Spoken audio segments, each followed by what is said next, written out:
Look, I'm aware that Kizumonogatari came out 4 years ago, but a mysterious person on the internet asked me to do a review of the trilogy, so how could I not? So sit back and let the genius college student who is writing a YouTube video about a lolly vampire, a 900-year-old lolly vampire, instead of studying for his exams, tell you his never-before-seen insight on the Kizu trilogy. With my endless amount of knowledge gained from my extremely grueling course load of general education, I'm definitely the most qualified individual to give the internet my yes or no opinion of a beloved series. The weight of my decision will either be met with comments of positive feedback or claims that I've just violated 2 clauses of the Geneva Convention. Probably both. While in the past my anime reviews were underappreciated, I hope that this new review style will trigger the right amount of dopamine to keep your brains in a state between midnight rave party and content confusion. But before we can get into the juicy story, the first struggle you'll run into is finding a legitimate way to watch this movie. If you don't live in Japan, most of you, your only legal option is to shell out $60 for the Blu-ray disc, and then repeat that process 2 more times for part 2 and 3. I assume if you're watching this video though that you're probably a broke-ass man-child like me and have already wasted most of your money on food, water, and Genshin waifus, 3 necessities of the modern world. There is an alternative that does not involve money, and that's called pirating. To participate in this pirating, you must cross the 7 seas of the internet, and you enter a site that is most definitely not treading the line of legality. It is. Once there, it's as simple as typing in the title and closing out the aggressive amount of hentai ads that will perform a hostile takeover of your screen. If you followed these steps correctly, congratulations, you have reached the rank of petty criminal. Now with all that fun legal stuff out of the way, let's talk about Kizu Part 1. When the movie begins, we are reintroduced to our main character, Koyomin Araragi, who is busy climbing the stairs for the first 2 minutes, which could potentially hold the meaning to the entire plot.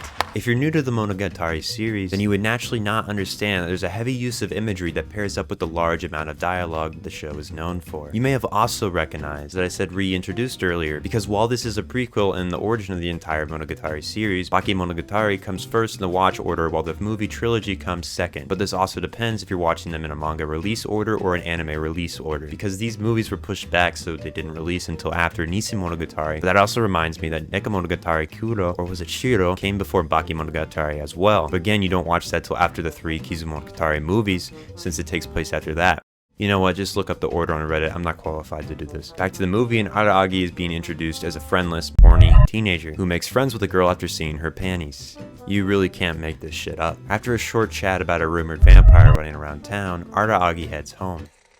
Araragi heads to the local horny bookstore. To his unmistakable luck, he stumbles upon a hot disabled vampire. After a short 10-minute conversation, she resorts to crying, which seems to be enough to convince Araragi to give her his blood in exchange for letting him use her boobs as a pillow. Well done, champ. 2 days later, Araragi wakes up next to a small child, and instead of questioning the severe lack of detail behind the last sentence, decides to take a morning stroll. Araragi's lolly queen tells him that he is now her lolly vampire servant, aka the scum of the earth, and because of this, God will repeatedly smite him if he walks out in broad daylight. The lolly vampire tells Araragi if he collects all her limbs from the 3 vampire slayers that she can return to MILF status, and he can return back to being human. This reminds me very much of a Dark Souls plotline, and yes, I'm talking about the MILF. To no one's surprise, shit hits the fan when Araragi is cornered by the 3 vampire slayers, and he's only narrowly saved by a random act of fate. This tropical enthusiast decides to join the party in exchange for the small price of 2 million yen.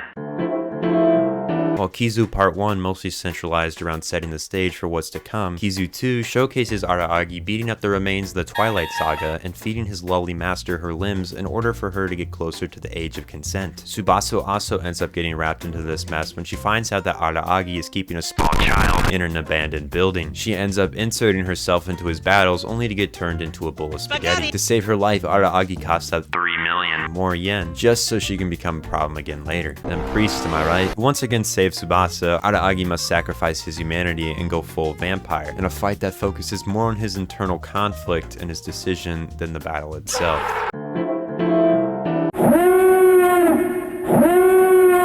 Turns out Mei took the lolly vampire's heart and she never even knew. After returning all the limbs and organs to Shinobu, she retakes the mantle of MILF. Araragi celebrates for a bit, but then he realizes that his MILF master is, big shock, a vampire. I've made a severe and continuous lapse in my judgment. As he contemplates life in a storage room, as one does, Tsubasa shows up and they have a deep talk about his responsibility and place in life, as well as what key concepts will help him be his master MILF. What could it be? Coming to terms with his past, reaching his full potential, fighting against social pressures. It seems that Araragi has found something way more beneficial.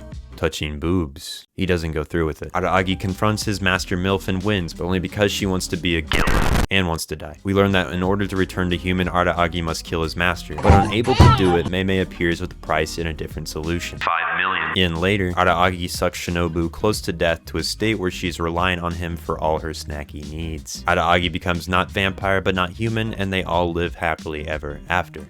Somewhat. Not really. Some may call me a fanboy of the Monogatari series, and for various reasons, that's correct. The style used is something you'd expect LSD would be like, with various slides, frames, and scenes that exist outside the plane of reality. And that's my favorite part. Monogatari always relies on heavy dialogue to tell a story, and so to enjoy the show, that's something you also need to be okay with. This anime is very much a story first and animation second, but that's not to say that the animation isn't amazing. On the other hand, Kizu uses a different animation style than the rest of the series, which while it's still good, I prefer the usual animation more. Plus in Kizu, they made Tsubasa's boobs the size of Nabu's twin sons. These are not normal. A good summary of what each part brings in terms of story is as follows. Kizu 1 has a large focus on setting up the plot. Kizu 2 focused on the hunt, showing more awesome animated fight scenes. Kizu 3 focuses on what consequences can come from your actions. And boobs. Who knew a 10-minute scene about boobs could lead to a necessary character development? I for sure didn't. My favorite thing about Monogatari is how artistic it can be at times, and to me, Kizu 1 was the strongest in that department. That's the wrong shot. Yeah, that's the one. Kizu 2 and 3 were both good in their own way, but to rate the trilogy as a whole, they are my least favorite Monogatari tale. No, that's not a bad thing though. I still think that these movies belong at least at an 8 or 9 out of 10. They're still extremely good and worth watching. So if you haven't already, and don't mind shelling out $180, or racking up a wanted level with the internet police, you know where to go. To everyone that's still around, thank you so much for watching today's video. I really went for something a little different, and I really hope you enjoyed it, and let me know what you thought about it in the comments. I'd really like to hear your opinions on it. I had a lot of fun making this, and to the commenter that recommended it, thank you for the idea. I really enjoyed doing this, and Monogatari is one of my favorite series, so I never mind making some piece about it. If you have anything you want to ever see, leave them in the comments. I will be sure to look through them and see if there's anything that piques my interest. I'm changing my release schedule a bit, so be sure to subscribe to keep up with my content. Once again, thank you so much, and I'll see you guys next week.